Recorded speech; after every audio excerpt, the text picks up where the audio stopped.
Hi friends, அனைவருக்கும் வணக்கம். இந்த வீடியோவில் நம்ம என்ன பார்க்க போறோம்னா, லாஸ்ட்டில் இருந்த கம்பெனி ப்ராஃபிட்டுக்கு வந்திருக்கு. அதை பற்றி தான் பார்க்க போகிறோம். அந்த கம்பெனி தான் டெலிவரி. 2023 அதாவது டிசம்பருக்கான ரிசல்ட் வந்திருக்கு. அதில் செப்டம்பர் மாதத்துக்கு டிசம்பர் மாதத்தையும் கம்பேர் பண்ணும்போது சேல்ஸ் ஆனால் அதிகரிச்சிருக்கு. செப்டம்பர் மாதத்தில் லாஸ்ட்டில் இருந்தாங்க, டிசம்பர் மாதத்தில் ப்ராஃபிட்டுக்கு வந்துக்கிறாங்க. அதாவது செப்டம்பர் மாதத்தில் 105 கோடி லாஸில் இருந்தவங்க டிசம்பர் மாதத்தில் திடீர்னு 12 கோடி ப்ராஃபிட் பண்ணியிருக்காங்க. இதை பற்றி தான் நம்ம பார்க்க போகிறோம். சில ஃபண்டமெண்டல் அனலைசிஸ் மட்டும் பார்த்துருவோம். இவங்களோட இருப்பு ரிசர்வ்ஸ் 9038 கோடியாக இருக்குது. அவங்களோட கடன் 913 கோடியாக இருக்குது. நீங்களாம் இதே பார்க்கலாம். ட்ரெண்ட் அனலைஸ் பண்ணிடலாம். ஒரு அப் ட்ரெண்டில் தான் இருக்குது. மார்க்கெட் வீக்லி சார்ட்டில் பார்க்கும்போது ஒரு அப் ட்ரெண்ட் தான் இருக்குது. ஆனால் இந்த இடத்துல ஒரு ரெசிடென்சி இருக்குது. இந்த ரெசிடென்சி பிரேக் அவுட் பண்ண முடியாமல் தான் மார்க்கெட் இங்கே இருக்குது. இந்த இடத்துல ஒரு ரெசிடென்சி இருக்குது. அதேமாதிரி இந்த இடத்துல ஒரு சப்போர்ட் இருக்குது. Market correct residency break out பண்ண முடியாமல் இருக்குது. இந்த ரெசிடென்சி பிரேக் அவுட் பண்ணிச்சுன்னா இது வரைக்கும் போகிறதுக்கான சான்சஸ் இருக்குது. இந்த இடம் வரைக்கும் போகிறதுக்கான சான்சஸ் இருக்குது. இப்போ நாம் என்ன பண்ணலாம்? இதில் இன்வெஸ்ட்மெண்ட் பண்ணுறது முடியுமான்னு பார்த்தா தெரியல.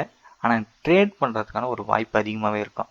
அதை இந்த ரெசிடென்சி பிரேக் அவுட் பண்ணிடுச்சுன்னா ஒரு அப் ட்ரெண்ட் நமக்கு கிடைச்சிடும். இந்த இடத்துலேருந்து நம்ம இது வரைக்கும் போகும்போது நம்ம ட்ரேட் பண்ணுறதுக்கு ஒரு வாய்ப்பு அதிகமாகவே கிடைச்சிட்டே இருக்கும். இந்த ரெசிடென்சி பிரேக் அவுட் பண்ணுறதுக்கு என்ன மாதிரி பேட்டர்ன்லாம் பார்க்கலாம்.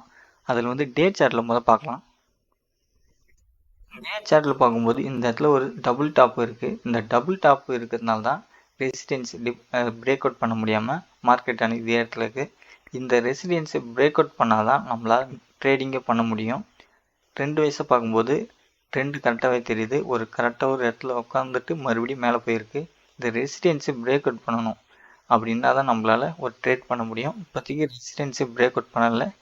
ரெசிடென்சி பிரேக் அவுட் பண்ணும்போது நமக்கு புது ஐ போகிறதுக்கான வாய்ப்பு இருக்குது. நடுவுலையும் ஒரு ரெசிடென்சி இருக்குது, அதையும் பார்த்தலாம். இப்போ வீக்லி சார்ட்டில் பார்க்கும்போது இந்த இடத்துல ஒரு ரெசிடென்சி இருக்குது. இந்த இடத்துல கூட திரும்பத்துக்கான சான்சஸ் இருக்குது. அப்படி என்னும்போது இன்வெஸ்ட்மெண்ட் பண்ணுறதுக்கான ஒரு வாய்ப்பு கிடைக்காது.